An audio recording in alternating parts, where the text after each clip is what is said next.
저는 오늘 읽은 말씀 히브리서 2장 1절로 4절 말씀을 통해서 엄청난 복음이라는 제목으로 하나님의 말씀을 함께 나누고자 합니다. 저기 보시면 왕자와 거지라는 책이 있습니다. 이 책은 마크 트웨인이라고 하는 미국의 소설가가 1880년대, 90년대 그때 쓴 왕자와 거지라는 책입니다. 이 사람이 쓴 책 가운데는 톰 소야의 모험이라는 아주 유명한 책도 있는데요. 이 소설에 보면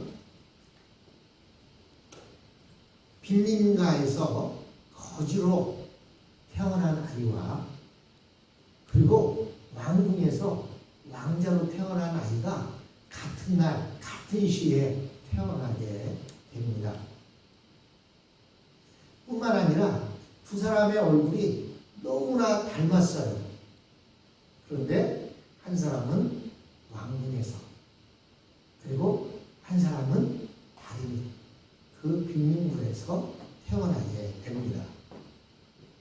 근데 왕자가 왕궁에서 생활하는 것이 너무나 답답했습니다. 매일 책이나 보라고 하고 예절교리나 시키고 또 어른들이나 만나고 그들이 허리를 숙여서 굽신굽신 전하고 하는 모습을, 그런 모습으로 살면서 가끔 마음을 따라 궁 밖을 나와보면 즐겁게 뛰어노는 그런 아이들이 너무나 부러웠습니다.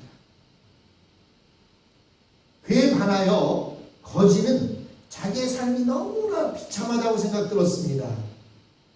맛있는 음식도 제대로 먹지 못하고 잘 씻지도 못하고 잠잘 것도 없었습니다. 뿐만 아니라 그는 자기가 하고 싶은 것도 마음대로 할 수가 없었습니다. 그래서 이 거지는 높은 성으로 둘러싸여 있는 그 왕자를 흠모하게 됩니다. 나도 저곳에서 태어났더라면 저렇게 왕자처럼 멋진 옷을 입고 많은 사람들이 자기에게 허리를 넙죽넙죽 구부리면서 절하는 모습을 볼 텐데, 그러다가 어떤 기회가 돼서 왕자와 거지가 만나게 되었는데, 그때 왕자가 하나의 제안을 합니다. 우리 한번 바꿔서 살아보자. 너는 왕자가 되고 나는 거지가 돼서 한번 바꿔서 한번 살아보자. 그래서 둘이 서로 바꾸처를 하고, 그리고 왕자였던 그자는 거지가 되어서 밖에서 신나게 뛰어들어다니며 놀았습니다. 거지였던 그 소녀는 왕자가 되어서 왕궁에서 산의 진미를 먹어가면서 자기 하고 싶은 것을 마음껏 하면서 이렇게 지낼 수가 있었습니다.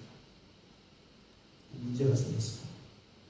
그들이 서로 계약을 했는데 그 계약한 시기가 지나기 전에 왕이 갑자기 죽어버린 거예요. 왕이 죽고 나니까 어떻게 돼요? 왕자가 왕이 돼야 될 거 아닙니까? 근데 이 거지였던 왕자는, 거지 왕자는 자기가 한 게 너무나 없는 거예요.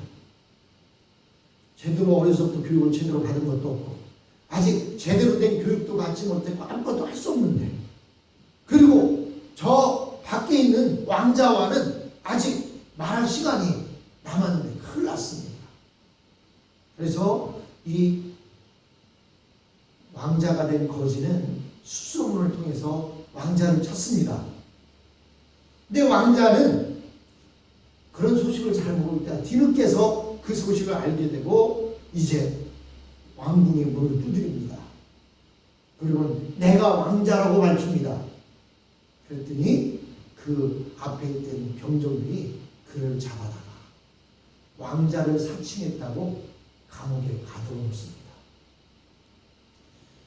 그런데 이 왕자가 고민고민을 하고 있는데 밖에 소란한 소리가 들려서 왜 그런가 물어봤더니 악세 어떤 신하가 하는 얘기가 저 밖에 있는 거지 하나가 와서는 자기가 왕자라고 얘기를 한다는 거예요. 그래서 이 왕자가 된 거지가 된 왕자를 불러오라고 합니다. 그리고는 이야기를 하는 거예요. 신은 나는 왕자가 아니고 나는 거지입니다.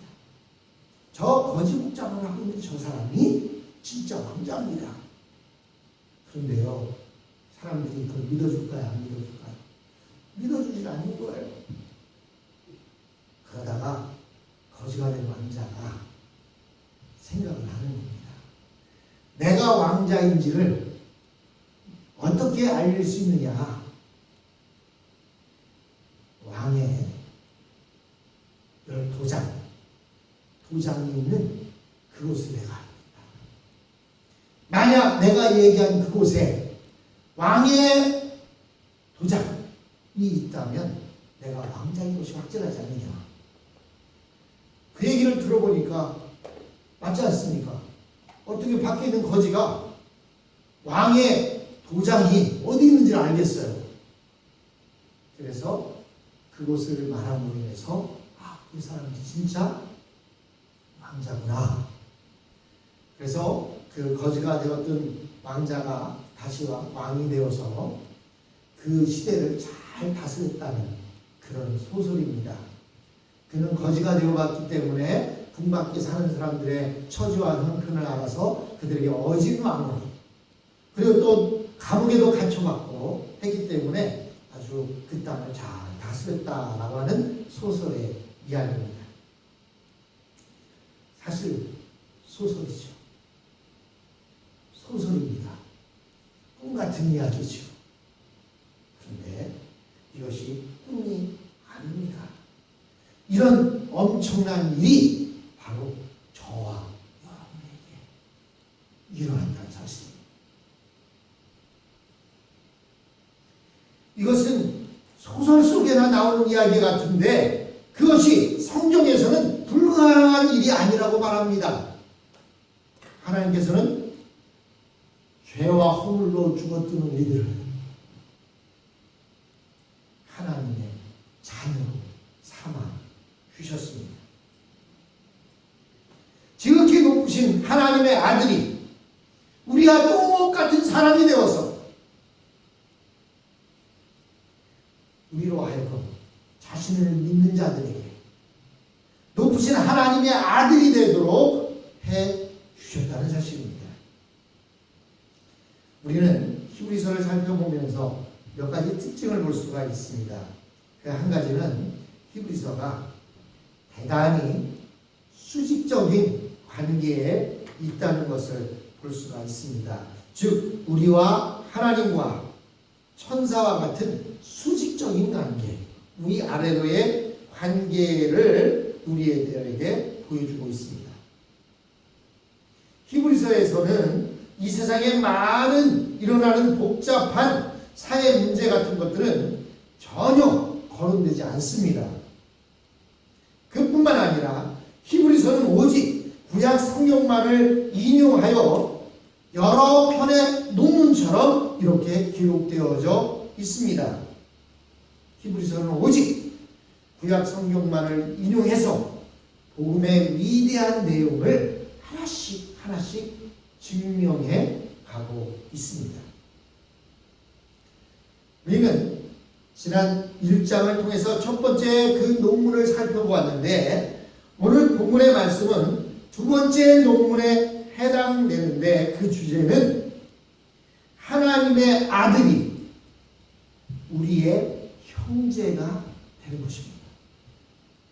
즉 왕자가 거지에게 똑같은 형제가 되었다라는 이야기입니다. 우리가 앞서 본문에서 살펴본 것은 예수 그리스도가 천사보다 높으신 하나님의 아들이지만 낮아지심으로 온 세상을 통치하는 신분을 받으셨다라는 내용이었습니다.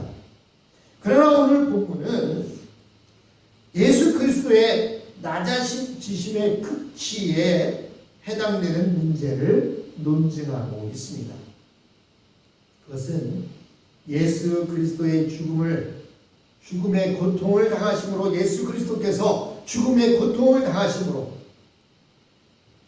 우리가 형제가 되셨다, 우리와 형제가 되셨다 하는 내용입니다. 여기서 우리의 형제라는 말은 우리가 모두 영광스러운 하나님의 아들이 되었다라는 것을 의미합니다.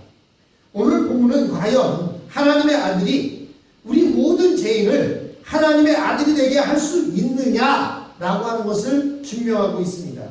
설명하고 있습니다. 오늘 성경은 그것이 가능하다라고 말합니다. 하나님의 아들은 우리와 같이 버림당한 자들을 천사보다 더 높은 하나님의 아들이 되게 하시기 위해 우리와 똑같은 인간이 되셨다라는 것입니다. 이 히브리서 저자는 그리스도의 낮아지심에 대해 더 설명하기 전에 우리들에게 보다 조심스럽고 진실한 자세를 요구하고 있습니다. 왜냐하면 지금 여기서 설명하는 것은 너무나 엄청난 진리이고 고백이기 때문입니다.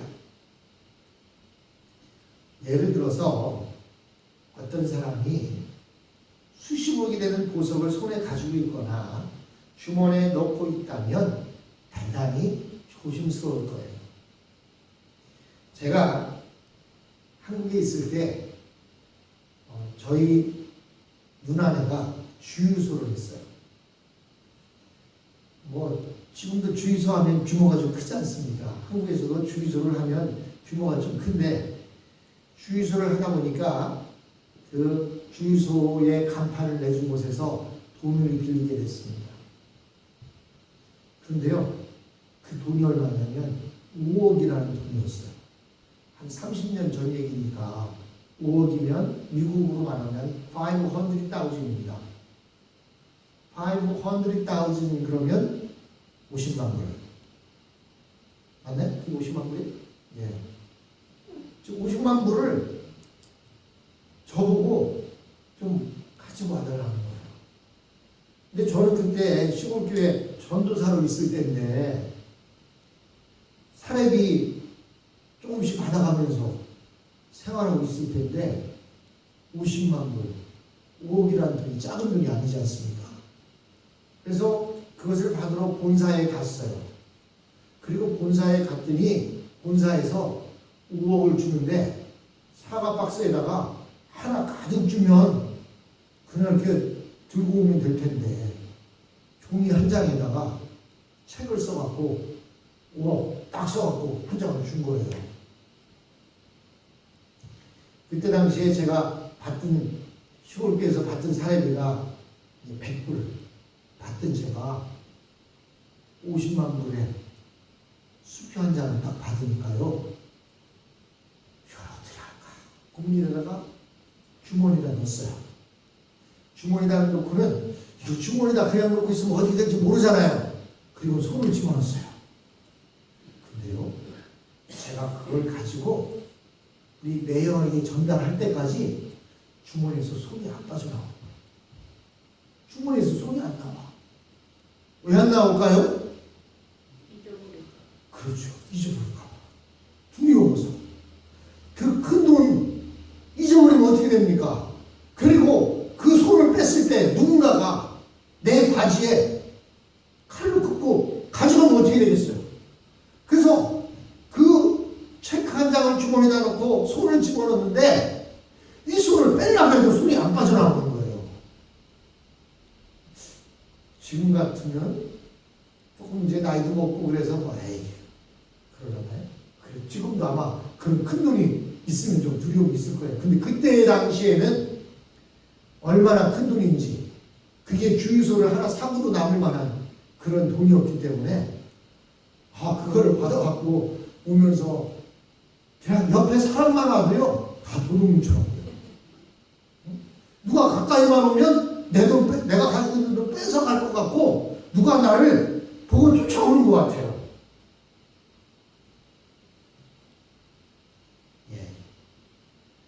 이렇게 귀한 것을 잊어버릴까봐 조바심이라는 거예요. 두려운 거예요. 근데 여러분 1절을 보시기 바랍니다. 자, 앞에 있는 거 한번 읽어보겠습니다. 그러므로 모든 들은 것을 우리가 더욱 간절히 삼가할지니 혹 흘려 떠내려갈까 염려하노라. 우리가 큰 복음을 받았어요. 귀한 복음을 받았어요. 그 복음이 뭐예요? 거지가 신분이 변해서 왕자가 된다는 거였어요. 왕자인 예수님을 믿기만 하면 예수님의 형제가 돼서 왕자가 된다는 겁니다. 이 큰 것을, 그러므로 모든 들은 것을 너희가 나를 믿기만 하면 하나님의 아들이 된다. 들은 것을 우리가 더욱 간절히 삼갈지니 혹 흘려 떠내려갈까 염려하노라. 그 받은 바 말씀이 혹시 내게서 떠나가 버리면 내 신분이 뭐가 됩니까? 다시 거짓 신분이 되고 말지 않습니까? 그래서 그 귀한 큰 복음을 들은 것을 삼가 잘 지키고 두려워하는 마음으로 간직하라는 거예요. 왜? 안 그러면 혹시 흘려 떠내려갈까 염려가 되기 때문입니다. 히브리서 저자는 우리가 들은 모든 하나님의 말씀을 간절히 간직하라고 권면하고 있습니다. 왜냐하면 그렇게 하지 않으면 잘못해서 이것이 흘러 떠내려 가버려서 잃어버릴 수도 있기 때문입니다. 여기서 흘러 떠내려 간다는 말은 제가 가지고 있는 주머니에 있는 그 50만 불짜리 체크가 잊어버릴 수도 있다라는 것을 의미하는 것입니다. 그러면서 우리가 들은 이 복음을 구약 이스라엘 백성들과 비교해서 설명합니다. 자, 2절로 3절 상반절입니다. 같이 한번 읽어봅니다. 천사들로 하신 말씀이 견고하게 되어 모든 범죄함과 순종치 아니함이 공변된 보응을 받았거든 우리가 이같이 큰 구원을 등한히 여기면 어찌 피하리요. 구약의 이스라엘 백성들은 이 세상에서 가장 큰 복을 받은 백성이었습니다. 그들은 하나님의 백성으로 택함을 받은 자들이었고 오직 율법의 말씀대로 순종해 살기만 하면 어느 누구도 그들을 이길 수 없고 멸망을 시킬 수도 없고 또 기도하기만 하면 무엇이든지 응답받는 무지무지한 축복을 받은 백성이었습니다. 그런데 이 이스라엘 백성들은 하나님으로부터 그 너무너무 많은 말씀을 받았습니다. 이 말씀 하나하나가 축복이요 능력이요 보배였던 것입니다. 그런데 이스라엘 백성들은 이 하나님의 말씀을 잔소리 정도로 생각하고 소홀히 대했습니다. 그 결과 이스라엘 백성들은 엄청난 약속과 축복을 가지고도 비참하게 멸망하고 말았습니다. 왜냐하면 율법에는 조건이 붙어 있었기 때문입니다. 즉 하나님의 율법의 말씀에 순종하면 복을 받지만 그 율법을 버리고 우상을 섬기면 저주를 받게 되어 있었습니다. 하나님의 말씀은 축복도 저주도 받게 되어 있습니다. 하나님의 말씀은 축복도 성취되지만 저주도 성취됩니다. 이스라엘 백성은 하나님께서 천사를 통해 주셨던 율법의 말씀을 업신여기고 귀찮게 여김으로 저주를 받아 멸망당했습니다. 그러나 우리가 믿는 예수님은 즉 이 그리스도교는 천사를 통해 주신 것이 아니라 하나님의 아들이 직접 사람이 되어 오셔서 주신 것입니다. 구약에는 천사가 말씀을 붙잡고 대신 와서 전달해 주었지만 신약시대 이후에는 예수님께서 천사를 보내시는 것이 아니라 당신이 직접 사람이 되어서 오셔서 우리에게 주셨습니다. 이 복음에도 그런데 조건이 있었습니다. 그 조건이 뭐예요? 누구든지 예수를 믿기만 하면 구원을 받지만 믿지 않으면 흘려 떠내려가는 것이 된다는 것입니다. 예수님은 우리 믿는 자들만을 위해서 오셨을까요? 아니에요. 예수님은 온 인류를 위해서 오셨습니다. 온 인류가 구원받기를 위해서 오셨어요. 그런데 그 예수를 믿기만 하면 축복을 받고 하나님의 자녀가 되지만 그 예수님을 믿지 않고 그 예수님의 말씀을 흘려 떠내려 버리면 그는 어떻게 됩니까? 세상에서 가장 불행한 자가 되는 것입니다. 어떤 한국에서 있었던 일인데요. 친구가 복권을 사서, 복권 뭔지 아시죠? 예, 복권을 사서 가지고 있다가 친구에게 주면서 야, 이거 내가 이거 산 건데 너 가져 하고 죽어버렸어요. 근데 그 다음에 복권 당첨 발표를 보니까 그 복권이 떡하니 1등으로 당첨이 된 겁니다. 자, 이게 누구 것일까요? 복권을 내가 돈 주고 샀어도 그것은 내 것이 아닙니다. 누구 거예요? 친구 거예요. 즉 이 사람은 자신에게 주어진 복을 흘려 떠내려 버린 것입니다. 근데도요, 감사하게도 그 친구가 한국에서 그 친구가 복권을 준 친구에게 절반을 나누어 줬답니다.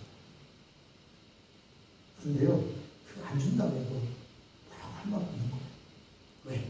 흘려 떠내려 보냈기 때문에. 여러분, 우리가 보기에는 이 세상에서 신앙을 가지지 않고 자기 나름대로 성공적인 삶을 사는 것, 그것이 똑똑한 것 같아 보이지만 가장 비참한 선택을 하는 것입니다.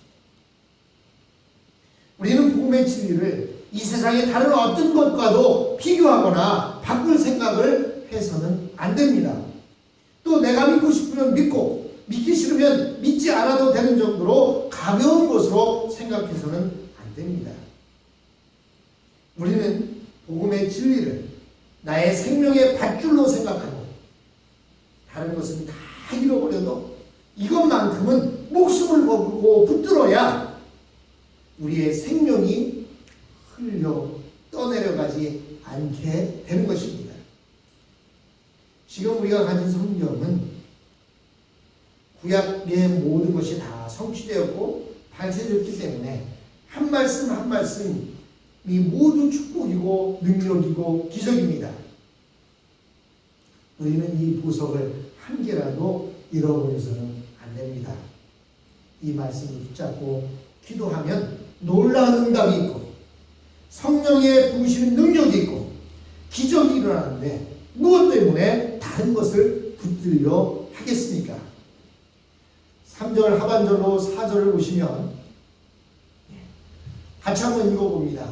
이 구원은 처음에 주로 말씀하신 바요 들은 자들이 우리에게 확증한 바니 하나님도 표적들과 기사들과 여러 가지 능력과 및 자기 뜻을 따라 성령에 나눠주신 것으로서 저희와 함께 증거하셨느니라. 아멘. 자, 이 구원은 구약 이스라엘 백성들이 받았던 축복과 비교가 되지 않는 그야말로 어마어마한 것입니다. 우리가 복음을 듣고 예수를 믿게 되었을 때 상상할 수 없는 엄청난 신분과 축복을 받은 것입니다. 그런데 이 구원은 처음에는 누구로 말씀하셨다고요? 예수님으로부터 말씀하신 바요 들은 자들이 우리에게 확증한다.